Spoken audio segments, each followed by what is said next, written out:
Hello everyone, welcome back to Magnet Brains. This is Swati, your spoken English educator, and I hope you all are doing well. Yes or no? Yes, good job. Now we are at Magnet Brains, जहाँ पे kindergarten से लेके class 12 तक पूरा जो हर subject का content you get for free. You don't have to pay for anything, right? You know that.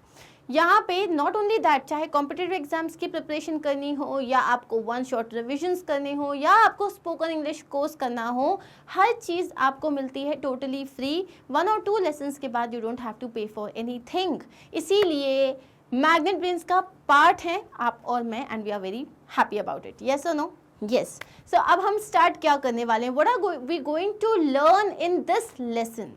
In this lesson, we are going to learn about how to create sentences using modal verbs. जैसे हमारा जो पिछला lesson था, lesson number 6, उसमें हमने देखा था can और कुड में क्या डिफरेंस होता है, हाउ टू क्रिएट सेंटेंसेस. यहाँ हम देखने वाले हैं that what is the difference between will and shall. I के साथ विल लगाते हैं, आई के साथ शैल लगाते हैं. विल कब लगाते हैं, शैल कब लगाते हैं? तो बेसिकली काफ़ी सारा कन्फ्यूजन है.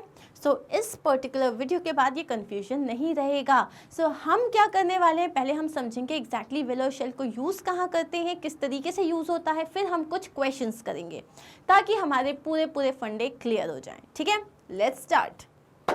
शैल एंड विल.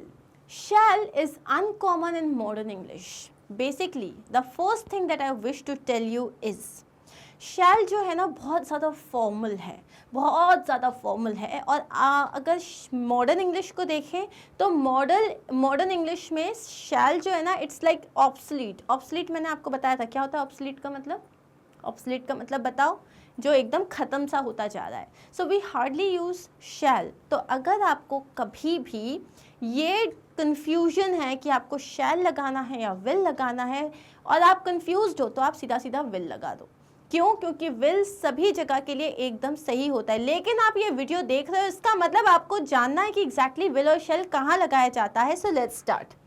अगर हम ट्रेडिशनल रूल देखें, जो ट्रेडिशनल ग्रामर रूल में बताया जाता था, वहाँ बोला जाता था कि शैल जो है वो आई और वी के साथ लगाया जाता है. आई shall go, we shall go. Remember, जब हम फ्यूचर की बात कर रहे हैं, जैसे कि मैं जाऊंगा, आई शैल गो, तुम जाओगे, यू विल गो.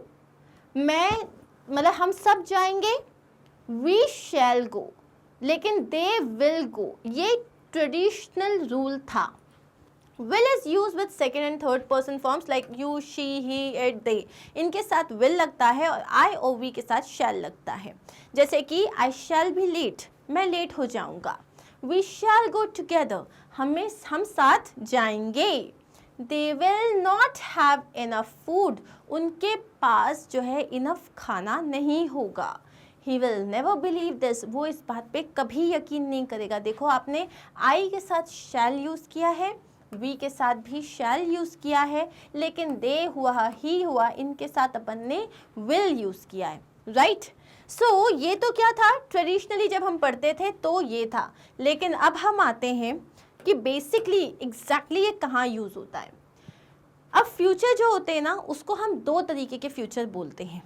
एक फ्यूचर जो ठीक है, मतलब हाँ ठीक है ये हो जाएगा, हाँ ये करना है. एक जहाँ पे आप डिटरमाइंड हो, ये तो होना ही चाहिए, ये तो करना ही पड़ेगा. जैसे रेंट पे करना ही पड़ेगा, बिजली का बिल पे करना ही पड़ेगा. वहाँ पे ये नहीं हो सकता ना, अरे यार मन नहीं करा, अगले महीने पे करेंगे. लाइट ही नहीं रहेगी आपके घर में. राइट. रेंट पे नहीं किया तो आपको जो आपका लैंडलॉर्ड है वो भगा देगा वहाँ से. अगर आपने पढ़ाई नहीं करी, एग्जाम्स के 2 दिन पहले आप सोचो कोई बात नहीं अगले साल पढ़ेंगे, तो इस साल तो डेफिनेटली फेल हो जाओगे, अगले साल ही पढ़ना पड़ेगा. सो फ्यूचर को अगर हम 2 तरीके से डिवाइड करें, एक जहाँ पे हम कुछ प्लान कर रहे हैं, ठीक है, जहाँ आप कोई चीज़ एक्सपेक्ट कर रहे हो या कोई चीज़ प्रिडिक्ट कर रहे हो, प्रिडिक्शन है बारिश होगी, लेकिन यहाँ पे आपने, ये तो प्रेडिक्शन है ना, अब होगी या नहीं होगी आपको कैसे पता. दूसरा होता है एक स्ट्रॉन्ग फ्यूचर, जहां पे आप बात कर रहे हो, किसी से कोई प्रॉमिस किया है आपने, मैं कल ज़रूर आऊँगा, ठीक है, खुदा गवाह मैं कल ज़रूर आऊँगा. सो यहाँ आपने क्या किया, प्रॉमिस किया है, एकदम स्ट्रॉन्ग प्रॉमिस. मैं कुछ भी हो जाए अपना वेट लूज करूँगा. Determination bro, sorry determination. Next is command. Command का मतलब क्या होता है, आदेश. ये तुम्हें करना ही पड़ेगा। तो यहाँ पे भी आपके पास ये नहीं है ना कि आप छोड़ दो, नहीं करो, करना है तो करना है। तो यहाँ पे अगर हम फ्यूचर को दो तरीके से डिवाइड कर दें तो एक हो जाएगा सिंपल फ्यूचर, ठीक है, और एक हो जाता है स्ट्रॉन्ग फ्यूचर। अब यहाँ पे सिंपल फ्यूचर में अगर हम आई और वी के साथ नॉर्मली अगर बात कर दें, ठीक है, ज़्यादा डिटर्मिनेशन नहीं है, ज़्यादा कोई प्रॉमिस वगैरह नहीं किया है, तब अपन यूज़ करते हैं शैल। जैसे आई शैल मीट यू टुमारो, मैं कल मिलता हूँ तुमसे। भैया तुमने कोई प्रॉमिस नहीं किया, तुम बिल्कुल डिटरमाइंड नहीं हो सकता है जाओ, हो सकता है इरादा बदल जाए, नहीं जाओ। आई शैल हिट द जिम टुमारो, मैं कल जिम जाऊंगा। लेकिन ऐसा कुछ नहीं है कि तुमने अगर नहीं गए तो कुछ हो जाएगा। तो शैल कहाँ यूज करोगे? आई और वी के साथ शैल तब यूज होता है जब हम एक नॉर्मल फ्यूचर की बात कर रहे हैं। लेकिन यहीं पे अगर मैंने बोला I will meet you tomorrow, मतलब बॉस 90% ये बात कंफर्म है, अब आप इससे पीछे नहीं हट सकते हो। अब फ्यूचर है तो ऑब्वियस सी बात है, कोई भूकंप आ गया, अर्थक्वेक आ गया, कहीं पे भी कुछ आ जाएगा तो आप नहीं जा पाओगे, इसलिए 90% की सिचुएशन है। लेकिन शैल जो है सिर्फ आपने 50% का प्रॉमिस किया हुआ है। हाँ, I shall go tomorrow, I shall complete my homework tomorrow से 50% चांसेस हैं, I will complete my homework 90% chances हैं। ठीक है, similarly we shall meet tomorrow, हम कल मिलेंगे, कोई भरोसा मत करना मेरा, मैं हो सकता है ना भी मिलूं, ये सिर्फ 50% चांसेस हैं। वी विल मीट टुमारो पक्का, यहाँ 90% चांसेस हैं। ठीक है, अब बाकी जो है, जो सेकंड पर्सन, थर्ड पर्सन, इसमें क्या होता है, इसमें उल्टा हो जाता है, ये एकदम टोटली ऑपोजिट हो जाता है। अगर आपने बोला यू विल सी टुमारो, तुम कल देखोगे, कंफर्म नहीं है दिखेगा या नहीं दिखेगा, लेकिन you will see tomorrow, you will get a prize tomorrow. यहाँ पे भी मम्मी ने क्या बोला, you will get a prize tomorrow, आज होमवर्क खत्म कर लो। लेकिन यहाँ पे मम्मी ने सिर्फ ऐसे तुम्हें गोली दी है, कल का कुछ कंफर्म नहीं है, हो सकता है वो अपनी बात से बिल्कुल पलट जाए, तब तुम क्या बोलोगे। लेकिन अगर पलटने वाली नहीं है वो, तो वो शैल यूज करेगी, you shall get a prize tomorrow. So remember this thing, सिर्फ कितना याद रखना है, अगर बात ऐसे ही कल की हो रही है, जहाँ कहीं कोई कंफर्मेशन नहीं है, जहाँ कहीं कोई मजबूती से किया गया वादा नहीं है, तब आप आई और वी के साथ यूज़ करोगे शैल। लेकिन अगर मजबूती से किया गया वादा है तब आप यूज़ करोगे विल, और बाकी सेकेंड और थर्ड पर्सन के लिए ये एकदम हो जाता है ऑपोजिट। लेकिन अभी आपको अगर समझ में नहीं आया है तो कोई बात नहीं, क्योंकि अब हम कुछ एग्जाम्पल्स देखने वाले हैं। आई शैल वेट फॉर यू टुमारो, मैं कल तुम्हारा इंतज़ार करूँगा। ठीक है, मतलब ऐसा कुछ नहीं कि तुम नहीं आओगे तो मैं अपने प्राण त्याग दूंगा, ऐसा बिल्कुल भी नहीं है। और अगर तुम नहीं आए तो मैं बारिश में कड़ी धूप में वहीं बैठा रहूँगा, ऐसा भी कुछ नहीं है। सो आई शैल मतलब हाँ ठीक है, कल वेट करता हूँ, कल मिलेंगे, ठीक है। लेकिन अगर आपने कहा I will definitely come to meet you tomorrow at 8 AM, मतलब बॉस तैयार है ना, 8 AM वो आ जाएगा। यहाँ पे सिर्फ एक एक्सपेक्टेशन है, यहाँ पे एक प्रॉमिस है। We shall not go to the fair if you don't feel okay. We shall not go to the fair. अगर तुम ठीक नहीं फील कर रहे हो तो हम नहीं जाते, मतलब सिंपल सी बात हो रही है। We will not go unless we are invited. जब तक हमें इन्वाइट नहीं किया जाएगा तब तक हम नहीं जाएंगे, राइट? लाइक पुष्पा स्टाइल में कि मैं नहीं जाऊँगा, मैं नहीं करूँगा टाइप्स। ठीक है, यहाँ तो एक सिंपल प्लान है, अगर तुम्हारी तबीयत ठीक नहीं थी तो नहीं जाएंगे, कोई बात नहीं, लेकिन यहाँ डिटर्मिनेशन है, करना ही है। और कुछ एग्जाम्पल्स देखते हैं। They will find the head torch in the cupboard, अरे उन्हें हेड टॉर्च जो है कबर्ड में मिलेगा। अब यहाँ पे एक एक्सपेक्टेशन है, हो सकता है नहीं भी मिले। अब नहीं मिलेगा तो क्या आप हेड टॉर्च मिलने के बाद तोड़ दोगे उसको, या कबर्ड से गुस्सा हो जाओगे, आज के बाद मैं इस कबर्ड को नहीं खोलूंगा क्योंकि मुझे इसमें हेड टॉर्च नहीं मिला? ऐसा नहीं है ना, ये सिर्फ एक एक्सपेक्टेशन है। सिमिलरली दे शैल पे द इलेक्ट्रिसिटी बिल बाय 17 जून, अगर वो चाहते हैं उनके घर का पंखा और टीवी और रेफ्रिजरेटर चले तो उन्हें 17 जून तक किसी भी कीमत पे इलेक्ट्रिसिटी बिल पे करना पड़ेगा। तो यहाँ पे जैसे ही मैंने लगाया शैल, इसका मतलब यहाँ एक डिटर्मिनेशन है, करना ही पड़ेगा। The competition will not take place on Saturday, Saturday को कॉम्पिटिशन नहीं होगा, तो competition will not take place on Saturday. The wedding shall not take place, अब जब मैंने यहाँ पे बोला कि कॉम्पिटिशन नहीं होगा, हो भी सकता है, मैं बोल रहा हूँ कि मुझे लगता है कॉम्पिटिशन नहीं होगा, लेकिन अगर हो गया तो इसका मतलब ये नहीं कि मैं सूली पर लटक जाऊँ भाई, इट्स अ प्रेडिक्शन। जैसे कि कल बारिश नहीं होगी, okay, it will not rain tomorrow, yeah right, it will not rain tomorrow, prediction है, सिंपल सी बात है। लेकिन the wedding shall not take place, the wedding shall not take place, ये कुछ भी हो जाए ये शादी नहीं हो सकती, ठीक है, विलन आ गए स्टोरी में, कुछ भी हो जाए ये शादी नहीं हो सकती, तो ये एक कमांड है, ठीक है। ऐसी सिचुएशन के लिए you have to be prepared. All residents will receive accommodation facilities. अब यहाँ पे देखो ऑल रेसिडेंट्स, अब आपको एक जो है पॉलिटिशियन अंकल आए हैं और उन्होंने भाषण दिया है, अगर आप लोग चुनाव में मुझे सिलेक्ट कर लेते हो, चूज कर लेते हो, तो सबको यहाँ पे घर मिल जाएगा। ये बहुत सिर्फ एक एक्सपेक्टेशन है, इसका मतलब ये नहीं है ना अभी आपने अपना बोरिया बिस्तर सब कुछ बांध लिया, सर वो तो इनका हो गया है तो अब हमें घर दिला दो, ऐसा नहीं होता ना। सो ये सिर्फ एक एक्सपेक्टेशन है। क्या लगाया मैंने यहाँ पे, लगाया विल। लेकिन अगर कंफर्मेशन है जैसे कि all residents shall wear face mask for safety reasons, corona की वजह से हर किसी को फेस मास्क पहनना ही पड़ेगा वरना डंडे पड़ेंगे, तो यहाँ पे हमने लगाया शैल, क्योंकि ये एक कमांड है, ये एक्सपेक्टेशन नहीं है, रिक्वेस्ट नहीं कर रहे कोई तुमसे, यहाँ पे तुम्हें कमांड दिया जा रहा है। क्लियर? तो विल कहाँ लगाते, नॉर्मल फ्यूचर में, शैल कहाँ लगाते, स्ट्रॉन्ग फ्यूचर में। लेकिन अगर आई और वी की बात हो तो शैल लगाते हैं नॉर्मल फ्यूचर में और विल लगाते हैं स्ट्रॉन्ग फ्यूचर में। Are we clear with this?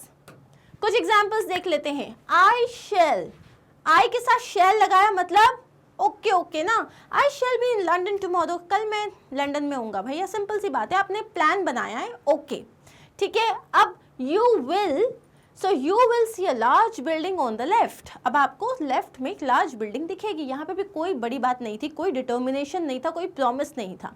आई शैल का शॉर्ट जो कॉन्ट्रैक्शन होता है उसको लिखते हैं इस तरीके से, आई विल और आई शैल दोनों के लिए आई के बाद 2 एल लगा देते हैं अपोस्ट्रोफी के बाद। सिमिलरली यू विल और यू शैल के साथ भी आप यही करते हो, सबके साथ आप यही करते हो, ठीक है। सिर्फ शुड नॉट अगर होता है आई शैल नॉट तो शैंट हो जाता है, शैल नॉट का शैंट हो जाता है और विल नॉट का वोंट हो जाता है।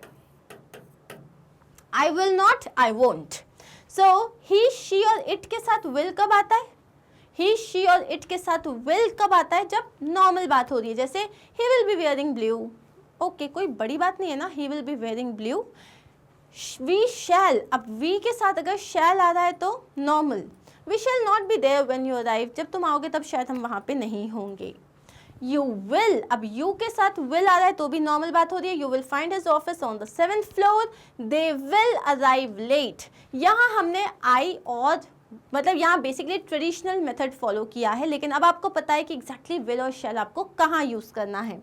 सो कुछ और आंसर्स देख लेते हैं। I will do everything possible to help, I will do everything possible, यहाँ हम स्ट्रॉन्ग फ्यूचर की बात कर रहे हैं, मैं कुछ भी हर तरीके से तुम्हारी मदद करूंगा। You shall be sorry for this, तुम इस बात के लिए बहुत पछताओगे, मतलब ये डिटर्मिनेशन के साथ तुम बोल रहे हो। इट शैल बी डन, ये काम हो ही जाएगा। प्रॉमिस, पक्का प्रॉमिस, अनलेस अर्थक्वेक आ जाए। वी विल नॉट इंटरफेयर, हम लोग पढ़ेंगे नहीं इस चीज़ में, ठीक है। वी विल नॉट इंटरफेयर मतलब कुछ भी हो जाए नहीं पड़ेगा। अगर मैंने बोला होता वी शैल नॉट इंटरफेयर तो ठीक है, नहीं आ रहे हम बीच में, लेकिन हम करेंगे ही नहीं, कुछ भी हो जाए हम नहीं आएंगे बीच में, तब बोलोगे we will not interfere. You shall do as you're told, तुम वैसा ही करोगे जैसा तुम्हें बताया गया है। यू के साथ क्या यूज़ किया है, शैल। दे शैल गिव 1 month's नोटिस, उन्हें 1 महीने का नोटिस देना ही पड़ेगा। दे शैल मतलब ऑप्शन नहीं है, कमांड है। क्लियर? अब है शैल और विल में कुछ ऐसे how to ask questions using will और शैल। क्या है, अपन को समझ में तो आ गया आई के साथ विल कब लगता है, शैल कब लगता है जैसे, लेकिन अगर आप कुछ क्वेश्चन कर रहे हो किसी से, सपोज आप किसी से रिक्वेस्ट कर रहे हो, तो आप ये नहीं बोलोगे shall you get me. Request में शैल कभी यूज़ नहीं होता, आपको यूज़ करना है will. Will you get me a glass of milk, क्या आप मेरे लिए एक ग्लास ऑफ मिल्क लेके आ सकते हो। Will you get me a glass of milk. और शैल यू गेट मी, अब यहाँ पे shall you get me a glass of milk बिल्कुल नहीं आएगा। कभी भी आप किसी से रिक्वेस्ट कर रहे हो, will you drop me there, will you come with me, will you give me a chocolate, remember आप रिक्वेस्ट कर रहे हो, विल ही आएगा, शैल कभी नहीं आएगा। सिमिलरली अगर आप कोई चीज़ ऑफर कर रहे हो तो ऑपोजिट है, रिक्वेस्ट कर रहे हो तो शैल नहीं आएगा, और अगर कोई चीज़ आप ऑफर कर रहे हो तो विल नहीं आएगा, क्योंकि विल मतलब स्ट्रॉन्ग हो जाएगा ना। तब आप क्या बोलोगे, शैल आई पे फॉर यू, क्या मैं तुम्हारी तरफ से पे कर दूँ, shall I drop you, shall I come with you, shall I teach you, shall I pick up the boxes for you, shall I keep it down for you. Remember, जब आप किसी से कोई चीज़ आप ऑफर कर रहे हो तो विल नहीं आएगा, तब सिर्फ और सिर्फ शैल आएगा। और अगर आप कोई सजेशन दे रहे हो, सजेशन में भी सिर्फ शैल आएगा, विल नहीं आएगा, क्योंकि will is suppose to be strong. तो क्या होगा, shall we eat out tonight, क्या आज हम बाहर खाएं, सजेस्ट कर रहे हो। Oh shall we go out for the dance party, तो जहां आप कोई सजेशन दे रहे हो वहां आप शैल यूज करोगे, विल बिल्कुल यूज नहीं करोगे। क्लियर? अब आते हैं हम कुछ क्वेश्चंस पे। सो यहाँ आपके सामने है 5 क्वेश्चंस। आई विल या शैल क्या आएगा, bring presents when I come next time, जब मैं अगली बार आऊँगा तो तुम्हारे लिए तोहफे लेके आऊँगा। You will or shall receive an email confirmation with your order details by 11 September. Okay तुम्हें तुम्हारे ईमेल कॉन्फर्मेशन के साथ, मतलब तुम्हारा जो ऑर्डर के तुमने जो भी ऑर्डर किया है उसके पूरे डिटेल्स ईमेल पे कॉन्फर्मेशन कब आ जाएगा, 11 सितंबर तक आ जाएगा। विल और शैल आई क्लियर द टेबल, क्या मैं टेबल साफ कर सकता हूँ। The world population will or shall grow a lot in the next 50 years. अगले 50 सालों में वर्ल्ड की पॉपुलेशन जो है ग्रो कर जाएगी। He will or shall send us the report when he has all the data. जैसे उसके पास पूरा डेटा आ जाएगा तो वो हमको रिपोर्ट भेज देगा। आपको ये देखना है कि ये कोई प्लान है या कोई एकदम डिटर्मिनेशन की बात हो रही है, प्रॉमिस की बात हो रही है, कमांड की बात हो रही है, उस हिसाब से विल या शैल आएगा। Now pause the video, try to do these questions and then we will continue. चलिए अब मैं आपको आंसर्स बता रही हूँ, आई होप आपने ट्राई किया होगा।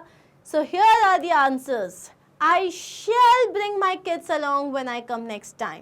यहाँ आप कोई पक्का प्रॉमिस नहीं कर रहे हो, अरे I shall, हाँ अगली बार ज़रूर लाऊंगी। जैसे आपने बोला अरे आप बच्चों को लेके नहीं आई, तो आपने क्या बोला, अगली बार ज़रूर लाऊंगी, लेकिन इसका मतलब ये नहीं कि आपने धरती माँ की कसम खा ली है। इसीलिए आप क्या बोलोगे, I shall bring my kids whenever I meet you next. You will receive an email confirmation with your order details within 24 hours. जैसे वहाँ 11 सितंबर था, यहाँ 24 आवर्स था, इसको थोड़ा सा करेक्ट कर लेंगे। बेसिकली यहाँ पे क्या बोल रहे हैं कि 24 घंटों के अंदर आपको ईमेल पे आ जाएगा, कन्फर्मेशन आ जाएगा कि ये आपका ऑर्डर है।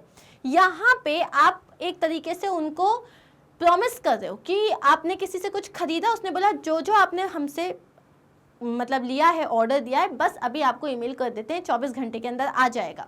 तो यहाँ पे हम विल यूज़ करेंगे। ये नहीं है कि हाँ मन नहीं हुआ तो नहीं भेजा, ऐसा नहीं हो सकता। यहाँ पे Shall I open the window, यहाँ आप क्या कर रहे हो, यहाँ पे आप ऑफर कर रहे हो, क्या मैं आपके लिए विंडो ओपन कर दूँ, आपको बहुत ज़्यादा सफोकेशन हो रहा है, घबराहट हो रही है, तब आप यहाँ पे shall यूज़ करोगे। जब कोई ऑफर करते हैं तब हम will यूज़ नहीं करते। The world population will grow a lot in the next 50 years. अब the world population will definitely grow. It's a normal thing ना, ऐसा तो है नहीं कि आपने एकदम मतलब कोई बहुत ही अलग बात कर दी है। तो यहाँ पे क्या आएगा, will आएगा। He will send us the report when he has all the data. जैसे उसके पास सारा डेटा आ जाएगा तो वो हमको रिपोर्ट भेज देगा, इसमें भी कोई बड़ी बात नहीं है। ठीक है, अब ये है आपके पास लास्ट 5 क्वेश्चंस जो आप फटाफट करने वाले हो और उसके बाद मैं आपको इसके आंसर्स बताऊंगी। So pause the video, do the questions and then I will continue. Okay, so let's start. You shall not beat kids like this ever again. तुम आज के बाद कभी भी बच्चों पे इस तरीके से पिटाई नहीं करोगी। मतलब तुम्हें ऑप्शन नहीं दिया, it's a command, determined command कि तुम आज के बाद इस तरीके से पिटाई नहीं करोगी। तो हमने यू के बाद shall लगाया है, shall मतलब determination. Next is will you please be quiet for a moment, क्या आप 2 मिनट के लिए चुप हो सकते हैं। यहाँ पे कुछ ऐसा नहीं है कि नहीं हुए अगर तो तुम्हें घर से निकाल दिया जाएगा, ये एक रिक्वेस्ट है। ठीक है, रिक्वेस्ट में हम क्या यूज़ करते हैं, विल यूज़ करते हैं। ऑफर और सजेशन में क्या यूज़ करते हैं, शैल यूज़ करते हैं। I will never leave you alone, promise कर रहे हो तुम, आज के बाद मैं तुम्हें कभी अकेला नहीं छोड़ूंगा। I will never leave you alone, 90% chances हैं कि तुम नहीं छोड़ोगे, 10% का तो उसी को नहीं पता। Next is they shall complete their homework before they go out to play. उनको खेलने जाने से पहले होमवर्क कंप्लीट करना ही पड़ेगा, कमांड है, तुम्हारे पास कोई ऑप्शन नहीं है। दे के साथ हमने लगाया शैल मतलब command. Shall we go to the movie, suggestion है, मूवी देखने चले, है ना। तो जब हम सजेशन करते हैं तो हम विल यूज करते हैं, नहीं यूज करते तो shall is the answer. Okay, clear. चलिए, so that is it, here we are done with will and shall. Will and shall समझ में आया या नहीं आया? कोई भी डाउट होता है तो कमेंट सेक्शन में लिखो। कोई सेंटेंसेस ऐसे हैं जिसमें आपको समझ में नहीं आता है विल या शैल आएगा तो कमेंट सेक्शन में लिखो, I am there, I will help you with it. And how did you find the video, ये भी आपको मुझे बताना है, ठीक है। सो ये सारे वीडियोस मिलेंगे आपको मैग्नेट ब्रेन्स की वेबसाइट पे, जहाँ पे होम पेज में there is spoken English. Click on the spoken English thing, watch now will appear, watch now पे क्लिक करो, सारे टैब्स आ जाएंगे जो भी अभी तक word of the day, reading comprehension, अब आपको जो पढ़ना है उस पर क्लिक करो। जैसे अगर आपने मान लो वर्ड ऑफ द डे पे क्लिक किया तो सारे वर्ड्स आ जाएंगे जो अभी तक हमने पढ़ाए हैं, आप उस पर क्लिक करोगे। This is how your video will start. Thank you so much once again. Do not forget to like, share and subscribe. Take care. Bye.